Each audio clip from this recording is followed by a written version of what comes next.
Dans le livre de Jean 8, verset 3, la parole de Dieu nous parle d'une femme qui a été surprise en flagrant délit d'adultère.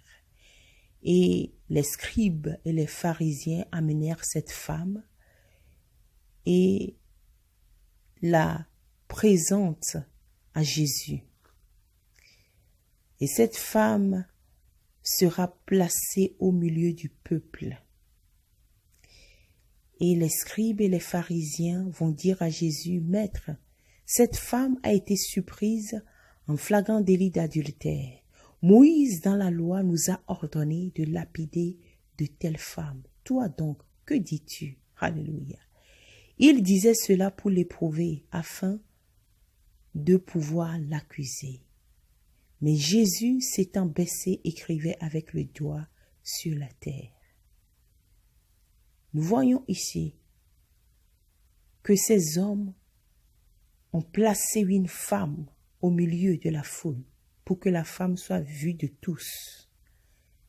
Et ils ont amené cette femme devant Jésus pour l'éprouver, c'est-à-dire pour piéger Jésus, pour voir comment Jésus va réagir. Parce que c'est des hommes qui connaissaient bien la loi, parce que là, ils disent clairement que dans la loi, Moïse nous a ordonné de lapider de telles femmes, C'est-à-dire que la loi ici, selon la loi ici, la conséquence du péché, c'était la mort. Il faut lapider une personne qui commet ce péché. Et lapider quelqu'un, c'est de lui ôter sa vie. Mais ces hommes, ces scribes et ces pharisiens ne savaient pas que, en plaçant cette femme au milieu de la foule devant Jésus-Christ, ils étaient en train de placer cette femme devant la grâce de Dieu. Alléluia. Eux, ils pensaient que Jésus va tomber dans le piège de la loi. Ils ne savaient pas que Jésus représentait la grâce. Et Jésus, qu'est-ce qu'il va faire? Alléluia. Ce que Jésus va faire, Jésus va se baisser et il va commencer à écrire avec le doigt sur la terre. La Bible ne nous a pas mentionné, ne nous a pas dit ce que Jésus écrivait sur la terre. Nous ne savons pas. Mais ce que le Saint-Esprit est en train de me révéler en ce moment, c'est que Jésus écrivait son histoire. Alléluia. Jésus écrivait le parcours qu'il va faire pour nous. Jésus écrivait ce qu'il va opérer pour que nous soyons tous sauvés. C'est pour ça qu'aujourd'hui nous avons la Bible, nous avons l'Écriture, nous avons tout ce que Jésus a fait pour nous, pour que nous aussi nous disions que nous sommes pardonnés. Jésus écrivait. Alors, ces scribes et ces pharisiens continuaient à l'interroger, c'est-à-dire ils continuaient à le bousculer, ils continuaient à lui dire, cette femme a péché, cette femme doit être lapidée. Oui, le diable est accusateur. Alléluia. Il accuse.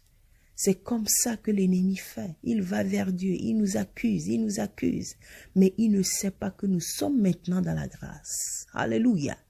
Et Jésus continue, et eux, ils continuaient plutôt, les scribes et les pharisiens, continuaient à interroger Jésus. Alléluia. Il y a quelque chose que je voulais partager avec vous aussi, c'est que Jésus s'étant baissé, ça peut exprimer aussi que Jésus s'est mis au niveau de cette femme. Jésus qui est le Maître, Jésus qui est le Fils de Dieu, il s'est baissé pour écrire. En se baissant, il se mettait au niveau de cette femme. Il disait avec des gestes à cette femme que je suis là pour toi. Je suis là pour toi. Ne t'inquiète pas. Je suis là pour te sauver. C'est pour ça qu'il s'est baissé. C'est un signe pour dire à cette femme que je suis là pour toi, pour te sauver. Et alors qu'il écrivait, il continuait à l'interroger. Il voulait le pousser au bout. Et Jésus-Christ va leur poser une seule question, va leur dire ceci: que celui de vous qui est sans péché jette le premier la pierre contre elle. Que tes accusateurs jettent la pierre de la destruction, qu'ils le jettent. Mais il y a une seule condition. S'ils ne remplissent pas cette condition, alors ils ne sont pas qualifiés à te jeter la pierre. C'est ce que Jésus disait à cette femme. Ceux qui t'accusent, il y a des critères. Nous allons voir si ces gens remplissent les critères. Alors, s'ils remplissent les critères, alors ils peuvent te jeter la pierre. Bien-aimé, ceux qui t'accusent aujourd'hui, la question est-ce qu'ils remplissent les critères pour te jeter la pierre? Alors, s'ils ne remplissent pas les critères, ils sont disqualifiés. Personne ne peut t'accuser. C'est ce que Jésus disait à cette femme. Et c'est ce que Jésus nous dit aujourd'hui, que personne ne peut nous accuser. Il leur dit les critères, le premier critère, et c'est le seul, que celui de vous qui est sans péché jette la première pierre contre elle. Celui qui est sans péché, celui qui n'a jamais péché, que celui-là t'accuse ou m'accuse. Alléluia. Jésus, il nous fait comprendre que personne ne peut plus nous accuser. Nous ne sommes plus dans l'accusation. Alléluia. Bien-aimé, dis à la personne qui est là ou dis à quelqu'un que je ne suis plus accusé. Alléluia. Les places ont été inversées. Nous ne sommes plus accusés. Alléluia. Parce que celui qui nous défend est là. La grâce est présente. Mais ces scribes et ces pharisiens ne savaient pas, parce qu'ils étaient aveuglés par la loi. Tout ce qu'ils connaissent, c'est la loi. La loi a dit, les gens ont dit, on fait ça. Ils sont aveuglés par cela. Et ils ne voyaient pas la grâce de Dieu. Ils ne voyaient pas Jésus-Christ. Ils ne voyaient pas le Maître. Le salut, ils ne le voyaient pas. Alléluia. Gloire à Dieu. Le critère, c'est que celui qui n'a jamais péché, qu'il jette la pierre. Alléluia. Alléluia.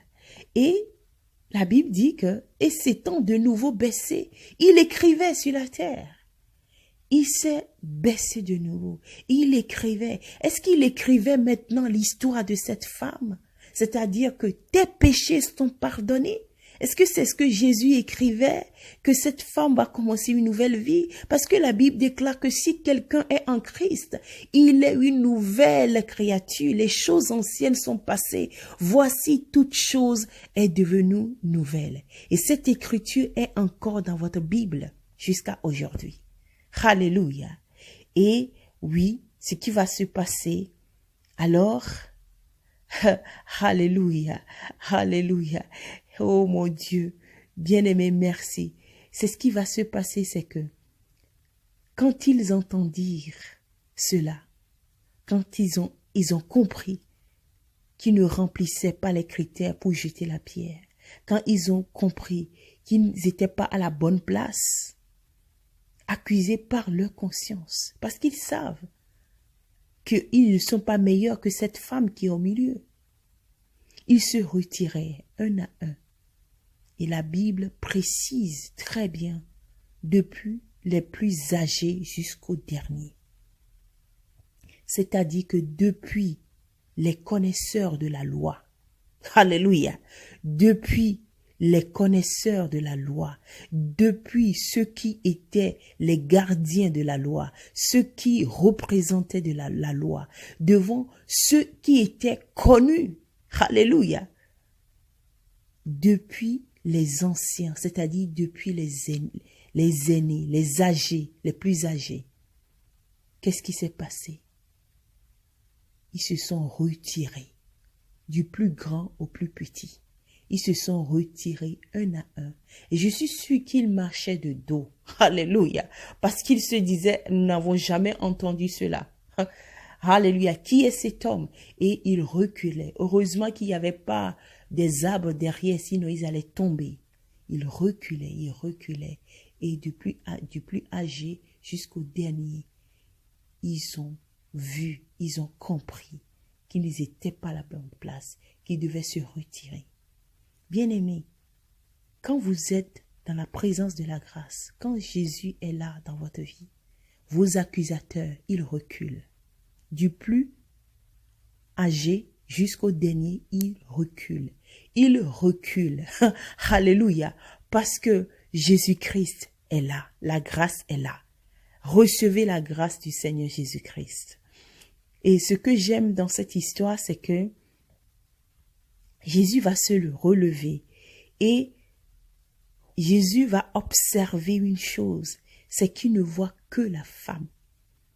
Tous les accusateurs sont partis. Il n'y a que la femme qui est là. Et lui. Alléluia. Et Jésus va poser cette question à la femme. Femme, où sont ceux qui t'accusaient? Où sont-ils, tes accusateurs? Bien-aimé, pose-toi cette question. Regarde bien ta vie. Regarde toutes les accusations. Tu ne les vois plus. Toutes ces accusations sont parties. Tous les accusateurs ne te suivent plus. Parce que tu es venu où ils t'ont poussé à rentrer dans la présence de Dieu. Parce que dans cette histoire, c'est les scribes et les pharisiens qui ont emmené cette femme au milieu du peuple devant le Seigneur Jésus-Christ. Alléluia. Quand tu fouilles bien, tu verras qu'il n'y a plus d'accusateurs. Il n'y a plus d'accusations. Parce que tu es seul à seul avec Jésus. Tu es seul à seul avec Jésus. Et Jésus dit, femme, où sont ceux qui t'accusaient? Et la femme dit, personne ne t'a-t-il condamné? Et Jésus dit plutôt, excusez-moi, bien-aimé, Jésus lui dit plutôt, personne ne t'a-t-il condamné? Elle va répondre en disant, non, Seigneur. Et Jésus lui dit, je ne te condamne pas non plus. Alléluia. Ah, Jésus lui dit, je ne te condamne pas non plus. Et la Bible dit qu'il n'y a plus de condamnation pour ceux qui sont en Christ. Il n'y a plus de condamnation pour ceux qui sont en Christ. Alléluia. Ce message, c'est pour nous. C'est pour nous. C'est pour nous rassurer que nous ne sommes plus des condamnés, mais nous sommes des affranchis. Alléluia. Nous sommes des affranchis. Notre esprit est libéré. Alléluia. Que le Seigneur vous bénisse, bien-aimés. Que le Seigneur protège quelqu'un.